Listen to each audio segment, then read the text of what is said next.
It's almost like a second chance at life. I think people forget about these startup costs. They go from being underappreciated, invisible, to all of a sudden having value again. Hey YouTube, Alex here, and in today's video we're talking to none other than Gio from Gio in the Philippines. I'm sure most of you are familiar with Gio. If you aren't, you'll get to know a bit about him and his experience here in the Philippines. I can't thank him enough for coming on the channel to share some of his insight into life here in the Philippines. Well, welcome. Today we have Gio. I'm sure there's only a few of you who are not yet familiar with Gio. I'm sure many of my subscribers have watched his channel, Gio in the Philippines. Gio has been here for a while. I would consider him one of the pioneers of vlogging in the Philippines. He's just got this long history of great content. He is part of the reason that I was able to come here efficiently. Really has saved me a lot of time and money and understanding of the Philippines before I could make it over here. Without further ado, can you please introduce yourself, Gio? Thanks for that warm welcome. I appreciate that. My name's Gio. I moved here 8 years ago. I made a first trip a year before that, back in 2015 initially, and I came out at a kind of an earlier age than most. I came out at age 45 or 46, right around there. I think that's an atypical age, right? Most of the guys that we're watching are at retirement age and they're collecting Social Security. So with that in mind, the first question I have for you, a lot of younger guys, they're watching your channel, they're saying, wow, you don't have to be at traditional retirement age. And so maybe, they're curious, like, how did Gio do it? My first question for you is, what is your best insight for younger guys who want to make the move to the Philippines? That's very true, because to tell somebody to go find a job here,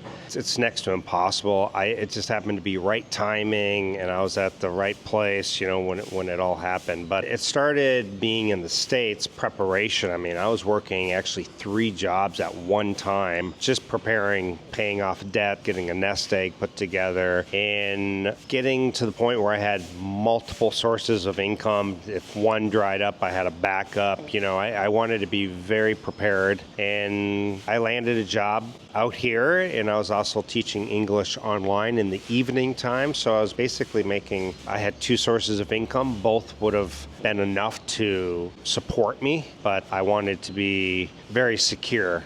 Being overseas by yourself, you want to be secure. Got it. I think the financial portion of the equation is super important for younger guys. They're not as worried about maybe having an emergent health situation. They're probably more concerned about the financial aspect. Very helpful, Gio. In that same line of thinking, what are the biggest missteps that you see younger guys who are not at retirement age? One, again, starting at home, not having a big enough emergency fund if things go wrong. Or I think people forget about these startup costs. There are startup costs here as well. And, furnishing a place, deposits, maybe buying a motorbike, not getting things like health insurance and something medically happens. So I think you need to look into those things. And I truly believe you need more than one source of income if you're younger than Social Security or a pension age. You got to have a second source in case one dries up.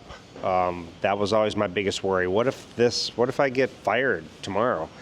I need to have a second, so I always maintained having a couple sources of income. I guess that would be my biggest advice. Always have a plan B and enough money left over to get back home if you have to. You've been in Dumaguete for how many years now? It's funny, I've lived in 3 places in the Philippines twice. I've lived in Davao twice, I've lived in Cebu twice, and I've lived in Dumaguete twice. So I probably have been in Dumaguete, I want to say 4 years total between the 2 times that I've lived here. Yeah. You've lived here twice, a span of 4 years. How has Dumaguete changed in those 4 years? And maybe you could speak specifically, some ways for the better, maybe some ways not as much so. So I'll start with the better. The one thing I like is that because there are a lot of expats here, you don't necessarily have to see them and run into them all the time. So even though it's an expat heavy city, you don't really need to be around them if you don't want to. There's stores that cater to us expats where I can get Western artisan goods. There's Western-style restaurants. There's a lot to do. There's the mountains nearby with waterfalls, and then you got the beaches in Darwin and Bekong, nearby islands, very central, and you can hop over to South Cebu. And so it pretty much has everything all nearby, very centrally located. Some of the things I don't like is that the traffic is within Dumaguete is starting to get ridiculous, and I think in part it has to do with 2,000 plus tricycles on the roads now. I don't know if they're all on the road at the same time, but it certainly feels like it. So the roads are becoming an issue here.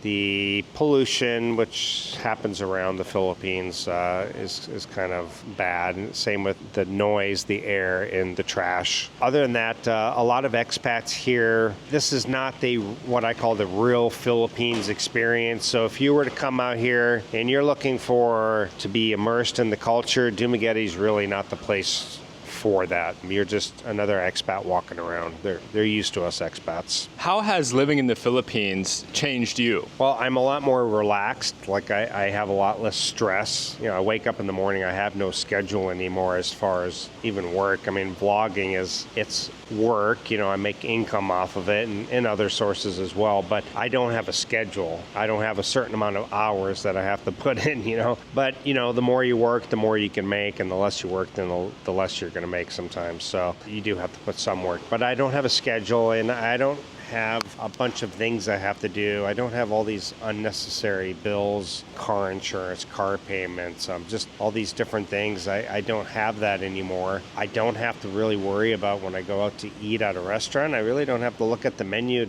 at the prices. In the States, that was like the first thing I would do when I walk in a restaurant. I'd be like, can I see your menu? You're thumbing through, looking at the prices to see if it's affordable for you before you sit down, So here you don't really have to do that. It's just a more relaxed, slower pace, stress-free life. There's some stress with other things, like traffic and an organization sometimes, but I try not to let it bother me. Absolutely. I can definitely appreciate that. There's some minor challenges, but to compare them as though they were equal to the challenges we've dealt with in America is not accurate. It's an apples to oranges comparison. You moved here, you had work lined up. Some guys find that it's not for them. For whatever reason, they decide, hey, the weather isn't my jam. I miss X, Y, or Z back home. What has kept you here? Honestly, I would be really bored if I was just here 365 days a year. I like to travel. I like to go to Thailand and Vietnam, and we just came back from Japan, so I like to keep it interesting. I like to island hop and see different places. If I was just stationary in Dumaguete all the time, I think I would be bored, and I would probably be wanting to move off somewhere else. And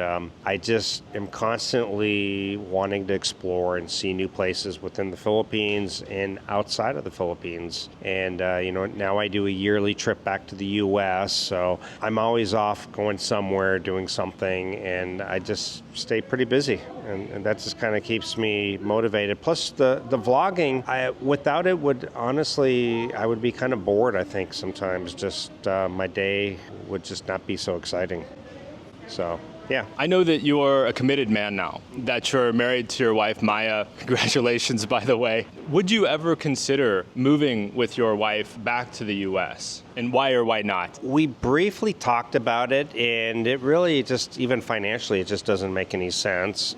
The cost of living is going to be much more. We talked about the benefits of her becoming a citizen and weighed it against, the increase in the cost of living and things like that, and having to buy a car again and all the things that go with it, and a big house payment possibly, or rent, and it's just not worth it. So we are going to work on getting her tourist visa, which we think we can achieve now. She's traveled outside of the country enough that we think she will be able to qualify. And so she'll visit. And the beauty about the American tourist visa is it's good for 10 years, and she can visit up to 6 months at a time, which is phenomenal. So really, I don't see the benefits of moving there. We briefly thought about it, but we're happy here, and we're happy traveling around Southeast Asia, and here we will stay. So, yeah. So last couple questions. Why do so many men find happiness here in the Philippines? I think they have a lot less stress here usually. Just the cost of living is less, and they're able to find a younger, prettier, more traditional woman here. And it's almost like a second chance at life. A lot of these guys have gone through nasty divorces where they've lost their house, and it's just been a painful experience financially and mentally. And then they come over here and they go from being underappreciated, invisible, to all of a sudden having value again, and I think that's like a big thing. Do you feel that the struggles or the challenges in your life help you to better savor or appreciate the life that you've built here? Yeah, I mean, if you're still content in the U.S. and you're, you never went through anything horrible like a nasty divorce, maybe you're just a single guy, I don't know, I don't think a lot of guys just don't even think about looking outside of the U.S. They're looking for a blue-haired, gray lady their age. They don't realize what else is available, or they don't realize they could go live at a fraction of the cost of the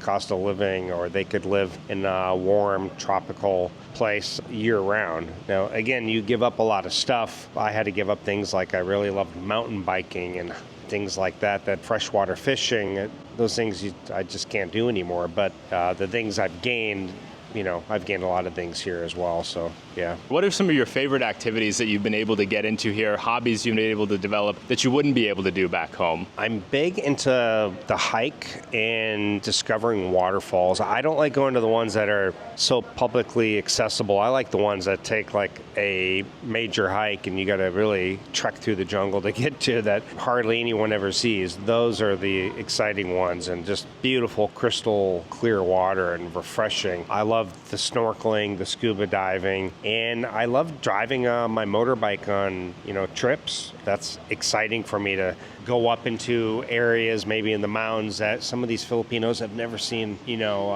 Western people, and they're running out into the street to give you a high five as you're driving by. I mean, those are amazing moments, Thinking about a discovery trip, right? Guys see that you're living here, you put a lot of planning and time and effort into it. They're not quite ready. What are some of the things that guys should consider when they're trying to plan a discovery trip? Are there any cities you recommend for first timers? Are there activities that they should do? What kind of steps should somebody take when they're thinking, okay, I'm not ready like Gio was ready, but I want to get part of the way there? I recommend like a soft landing for guys who have never really traveled too much or overseas. Places like Cebu, Dumaguete, BGC, Makati, and Manila. Kind of a soft landing, and maybe stay there 3 nights in a hotel. See how you like it, and if you like it, then you book something long term. If you don't like it, you can have the freedom to move off to another place. I think too many guys will book like a whole month Airbnb in a place where they've never been to.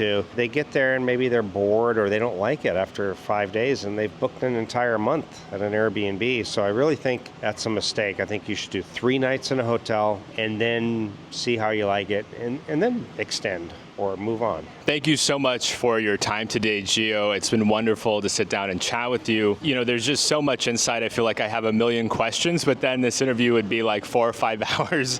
Where can people find you? How can people find your channel? 2 ways. It's just search on YouTube, Gio in the Philippines, and I have a website, giointhephilippines.com, that you can reach out to me and contact me there as well. And it's connected to my YouTube as well. Excellent. Thanks so much. Be sure to check out Gio's channel. Like I said, I've been watching his channel for years now. There's so much insight to be had there. I think he's got close to 1,000 videos on there. So you have enough content to watch daily for a very long time. So I want to thank Gio again for his time today. He's been very generous to sit down with me. Hope everyone has a wonderful rest of their day. Thanks so much, Gio.